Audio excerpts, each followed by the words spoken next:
Who did you meet? What did they say? What did you do? Got it? Summarize the conversation. Those are the only 3 things you need to remember when you type for 75 seconds.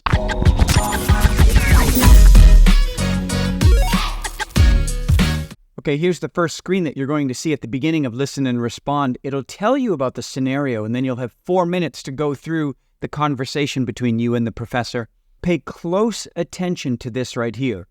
You'll participate in a conversation about a scenario below. You are a teaching assistant for a macroeconomics class. You're responsible for grading student essays, but you're not sure about the grading criteria. You talk to the professor of the class and ask about how you should grade one of these student essays. Professor, I wanted to talk to you about the most recent macroeconomics assignment. Yes, what is it? I'm not sure how to grade one of the essays because it doesn't seem to meet the criteria that were described in the assignment. Let me take a look. Which essay are you talking about? Do you like my AI professor voice? It's this student right here. Ah, yes, I remember them. They came to my review session last week, and we had a discussion about their topic choice. They were interested in exploring a different angle on the question than what was suggested in the assignment description. So should I grade it based on the original criteria or based on the new angle? Well, since it was discussed with me beforehand and I approved of their new direction, you can go ahead and grade it based on their idea. Just make sure to adjust the scoring rubric accordingly so that they don't lose points for not following the original instructions. Okay, that makes sense. Thanks for clarifying. We come back to the 3 main questions. Who did you talk to? What did they say? What did you do?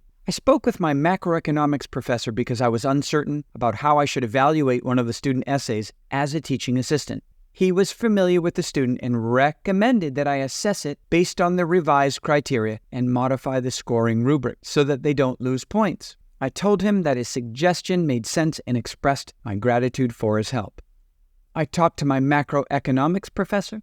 He suggested that I assess it based on revised criteria. I told him it made sense and said thanks, expressed my gratitude. Let's see how it checks out with AI. Okay, so here's what we're looking at. We post our answer down at the bottom that we've typed out after we've read the whole conversation over again, and let's score it. Okay, great. 130, grammatical accuracy. Here's what I want you to pay attention to.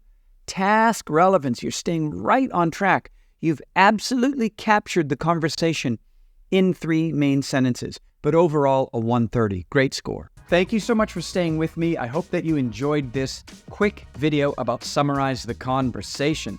I love helping you guys with especially the production questions because I think that's an area of the test that's the most difficult.